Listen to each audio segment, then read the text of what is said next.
দেশে খুব নীরবে বিস্তার ঘটে চলেছে বিচিত্র সব ভয়ঙ্কর মাদকের। এসব মাদকের মধ্যে নতুন প্রজন্মের কাছে বেশি পরিচিত সিনথেটিক বা কৃত্রিম মাদক। নতুন মাদকগুলো অনেক বেশি ব্যয়বহুল। ২০১৮ সালের পর থেকে বর্তমান পর্যন্ত ১ ডজনের বেশি নতুন প্রজন্মের মাদকের সন্ধান পেয়েছে আইন শৃঙ্খলা রক্ষাকারী বাহিনী। নতুন প্রজন্মের মাদকগুলোর মধ্যে রয়েছে এমডিএমবি, আইস, খাত, LSD, fentanyl, black cocaine, MDMA, DMD, DOB, magic mushroom, kush, tapentadol, tramadol এবং কিটামিন।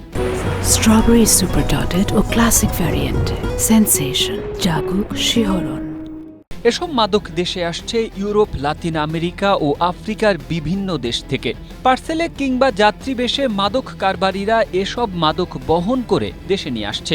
সাম্প্রতিক সময়ে বেশ কয়েকটি অভিযান চালিয়ে এ ধরনের কয়েকজন কারবারিকে আটকও করা হয়েছে। আইন শৃঙ্খলা রক্ষাকারী বাহিনীর সদস্যরা প্রমাণ পেয়েছেন এদের বড় একটি অংশ বিদেশি নাগরিক।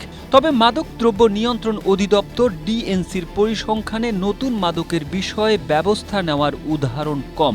এসব তথ্য জানিয়ে প্রতিবেদন প্রকাশ করেছে দৈনিক কালের কণ্ঠ। প্রতিবেদনে বলা হয়, সরকারের সংশ্লিষ্ট কর্তৃপক্ষ নতুন প্রজন্মের মাদকের বিষয়টি স্বীকার করে জানিয়েছে, মাদক পাচারকারী চক্রগুলো এরই মধ্যে সীমান্ত ভিত্তিক কার্যক্রম ছাড়িয়ে এনক্রিপ্টেড প্ল্যাটফর্ম, ক্রিপ্টোকারেন্সি লেনদেন এবং ডার্ক ওয়েবের মতো ডিজিটাল মাধ্যম ব্যবহার করছে। এর জন্য সম্প্রতি মাদকদ্রব্য নিয়ন্ত্রণ আইন ২০১৮ সংশোধন করে ২০২৬-এর খসড়া প্রণয়ন করেছে সরকার। এতে অনলাইন মাধ্যমে মাদক কারবারের বিরুদ্ধে বিশেষ বিধান যুক্ত করা হয়েছে, কারণ বিদ্যমান আইনে এ ধরনের অপরাধ মোকাবেলা করা কঠিন। রাজধানীর বিভিন্ন এলাকায় সম্প্রতি নতুন প্রজন্মের মাদকের মিনি ল্যাব বা ছোট কারখানার সন্ধান পাওয়া গেছে, যেখানে কিটামিন সহ কিছু সিনথেটিক মাদক প্রক্রিয়াজাত করা হচ্ছিল। বিদেশি নাগরিকদের একটি চক্রের যোগ সাজশে এসব কার্যক্রম পরিচালিত হচ্ছিল।